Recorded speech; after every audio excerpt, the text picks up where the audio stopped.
পেলেই বেজায় খুশি, দাওয়াত পেলেই বেজায় খুশি, হালাল হারাম মানি না, আমি হলাম বড় মাওলানা। এই কোরআন হাদিস বহু জানি, বহু মানে কি অনেক, কোরআন হাদিস বহু জানি, কিছু মানি আর কিছু ছাড়ি। কোরআন হাদিস বহু জানি, কিছু মানি আর কিছু ছাড়ি। জাল হাদিস আর বেদাত দিয়ে চলে আমার কারখানা, আমি হলাম বড় মাওলানা, আমি হলাম বড় মাওলানা। 1400 পড়ছি ফেকা, তালাক পেলেই পড়াই নেকা। 1400 পড়ছি ফেকা, তালাক পেলেই পড়াই নেকা। তালাক হয়ে গেল, ইদ্যত পালন করতে হবে কিনা এর ধ্যান নেই, ইদ্যত পালনের দরকার নেই। তালাক হওয়ার সঙ্গে সঙ্গে আরেকজনের সঙ্গে বিয়ে দিয়ে দিচ্ছে। ধরা পড়েছে একজনের স্ত্রী পরকিয়া করে, তো ওকে আগের স্বামী তালাক দিতে হবে না, হবে না? তালাক ফালাক বাদ, ধরা পড়েছে মানে বিয়ে পড়িয়ে দাও। ওই সমস্ত হুজুরদেরকে নিয়ে কথা বলা হচ্ছে যে 1400 পড়ছি ফেকা, তালাক পেলেই পড়াই নেকা। 1400 পড়ছি ফেকা, তালাক পেলেই পড়াই নেকা। আবার হিল্লা বিয়ে পড়াই রাত্রি বেলায়, আবার হিল্লা বিয়ে পড়াই রাত্রি বেলায়। টাকা পেলে কিছু বাঁধে না, আমি হলাম বড় মাওলানা, আমি হলাম বড় মাওলানা। দাওয়াত পেলেই বেজায় খুশি, দাওয়াত পেলেই বেজায় খুশি, হালাল হারাম দেখি না, আমি হলাম বড় মাওলানা, আমি হলাম বড় মাওলানা। আরে দিনের নবী বলে গেছেন আসবে এক জামানা, আরে দিনের নবী বলে গেছেন আসবে এক জামানা। এই জামানা সেই জামানা, এই জামানাটা মানে নবী যেই জামানার কথা বলেছেন এটাকে সেই জামানা উদাহরণ দেওয়া হচ্ছে। এই জামানা সেই জামানা, এই জামানা সেই জামানা, সেই জামানা এই জামানা, চিন্তা করে দেখো না, আমি হলাম বড় মাওলানা, আমি হলাম বড় মাওলানা।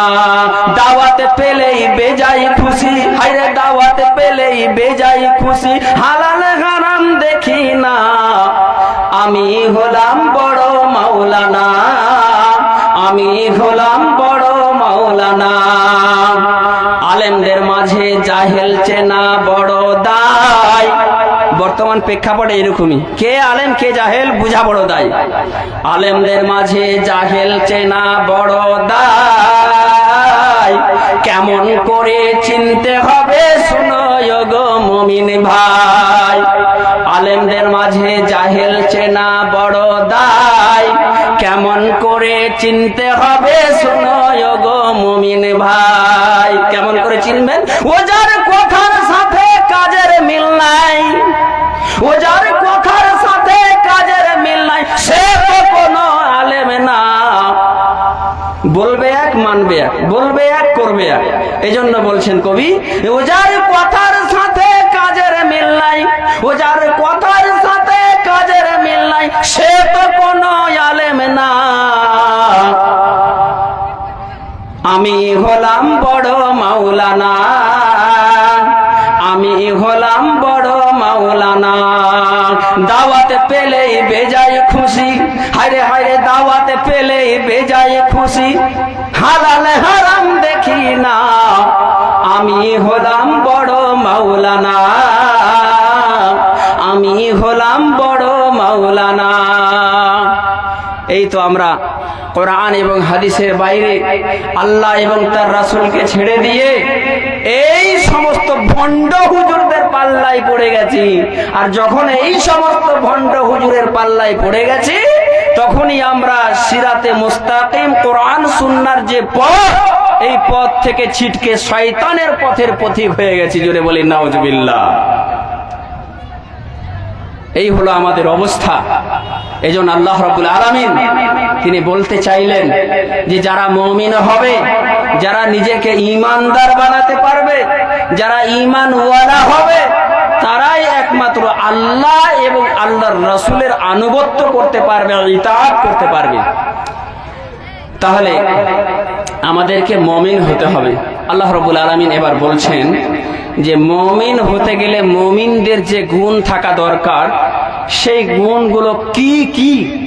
এই আয়াতের ভিতরে 5খানা গুণ আল্লাহ রাব্বুল আলামিন জানিয়ে দিচ্ছেন যে এই 5 রকমের চরিত্র, এই 5 রকমের ব্যবহার যার মাঝে থাকবে, ওই লোকটা নিজেকে মুমিন হিসাবে দাবি করতে পারবে। জোরে বলি সুবহানাল্লাহ, নারায়ে তাকবীর, নারায়ে তাকবীর।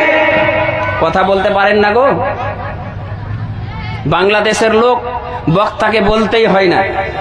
2018 সাল থেকে বাংলাদেশ যাওয়া আসা করছি। এবছর প্রচুর প্রোগ্রামের ডাক, কিন্তু প্রশাসনিকভাবে এবার আমার উপরে প্রচুর চাপ আছে, যার জন্য ভিসা লাগানো আছে, অথচ যেতে পারছি না। তো আপনারা বাংলাদেশের মানুষের থেকে আপনারা কি আলাদা?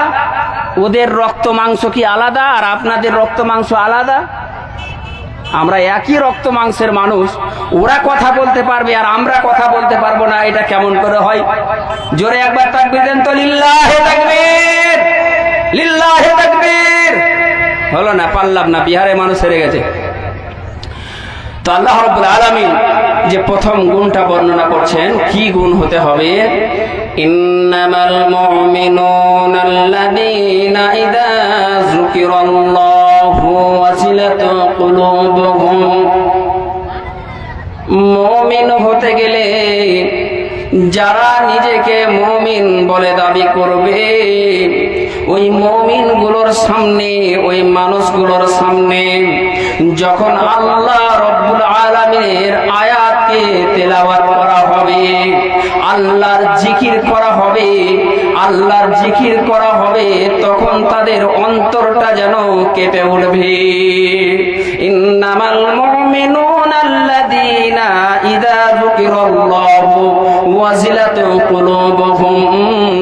যাদের সামনে আল্লাহর জিকির করা হবে, আল্লাহর জিকির শুনতে শুনতে শুনতে শুনতে তখন তাদের অন্তরটা কম্পিত হয়ে যাবে, থরথর থরথর করে কাঁপতে শুরু করবে। আমার আপনার অন্তর কাঁপে আল্লাহর জিকির শুনে? কাঁপে জি? আমাদের অন্তর কাঁপে না। কেমন অন্তর কাঁপে আপনাকে প্রমাণ দিচ্ছি। গামেদি গোত্রের বা বানি আসলাম গোত্রের একজন মহিলা বিবাহিত অবস্থায় জেনা করেছিল। বিবাহিত অবস্থায় জেনা করার পরে তার পেটে বাচ্চা চলে এসেছে। হঠাৎ করে তার অন্তরটা যেন কেঁপে উঠলো, থরথর করে কাঁপছে, চোখ দিয়ে অশ্রু বেয়ে বেয়ে জমিনে পড়ছে। এই অবস্থায় যদি আমার মওত হয়ে যায়, তাহলে আল্লাহ রাব্বুল আলামিনকে আমি কি জবাব দেব? আমি তো জান্নাত পাবো না, আমাকে জাহান্নামে চলে যেতে হবে। যেহেতু আমি বিবাহিতা মহিলা, বিবাহের পরে আমি কুকর্ম করেছি। তখন সে আর থাকতে পারলো না, চট করে চলে গেলেন হযরতে আবু বকর সিদ্দিক রাদিয়াল্লাহু তাআলা আনহুর নিকটে। আবু বকর সিদ্দিক রাদিয়াল্লাহু তাআলা আনহুর কাছে গিয়ে বলছেন, আমার এই ঘটনা, আমি জেনা করেছি। আবু বকর তাকে বাড়ি পাঠিয়ে দিতে চাইলেন যে তুমি বাড়ি যাও, বাড়ি যাও, তুমি বাড়ি চলে যাও, বাড়ি গিয়ে তুমি তওবা করো, আল্লাহ রাব্বুল আলামিন তোমাকে মাফ করে দিবেন, ক্ষমা করে দিবেন। মহিলার অন্তর এত কেঁপেছে যে আবু বকরের কথায় ভরসা হলো না। চলে গেলেন হযরতে উমর রাদিয়াল্লাহু তাআলা আনহুর দরবারে। উমরকে গিয়ে ঘটনা বললেন। উমর বললে, যাও তুমি তওবা করে নাও, আল্লাহ তোমাকে ক্ষমা করে দিবেন। এরপরও মন শান্ত হলো না, মন শান্ত হলো না। আবার চলে গেলেন বিশ্ব নবীর দরবারে। নবীজি গো, আমাকে পবিত্র করার ব্যবস্থা করে দেন, আমি জেনা করে ফেলেছি, আমি জেনা করে ফেলেছি। নবীজি গো, আপনি আমাকে পবিত্র করে নেন।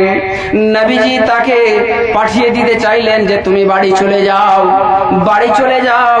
তিনি বাড়ি চলে যেতে বললেন, মানে তুমি ক্ষমা চাও, তওবা করো, আল্লাহ রাব্বুল আলামিন তোমাকে ক্ষমা করে দিতে পারেন। মহিলা থাকতে পারলেন না, বারবার বলছেন আমাকে পবিত্র করার ব্যবস্থা করে নেন, আমি জিনা করে দিয়েছি। আল্লাহর নবী বিশ্বনবী জনাব রাসূলুল্লাহ সাল্লাল্লাহু আলাইহি ওয়াসাল্লাম তার বাড়িতে খবর পাঠালেন যে বাড়ির লোককে ডেকে বলা হলো, এটা কি পাগল হয়ে গেছে, এর মাথার কি দোষ আছে, ব্রেনের দোষ আছে, যে এই মহিলাটা কেন নিজে মৃত্যুর মুখে ঝাঁপিয়ে পড়তে আসছে, কেন মৃত্যুর মুখে ঝাঁপিয়ে পড়তে আসে।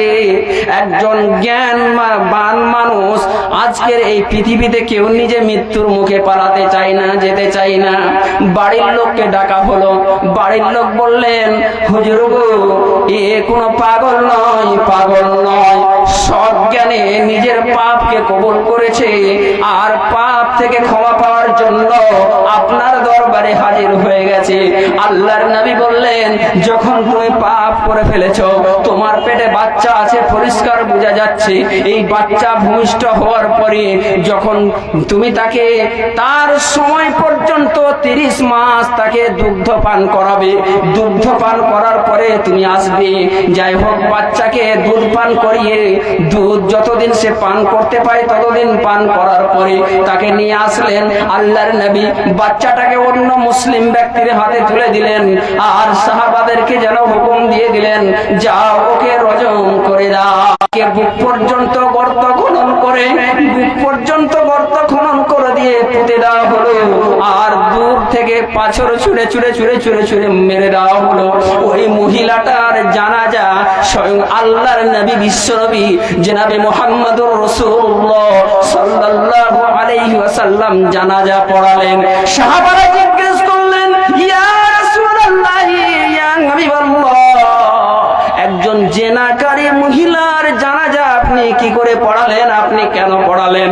আল্লাহর নবী বলছেন, ও আমার সাহাবারা, শুনে রাখো, শুনে রাখো, এই মহিলা এত তওবা করেছে, এই মহিলা এত আল্লাহকে ভয় করেছে, এই মহিলা এত অন্তর কেঁপেছে, এত থরথর করে কেঁপেছে, চোখ দিয়ে পানি বের করেছে।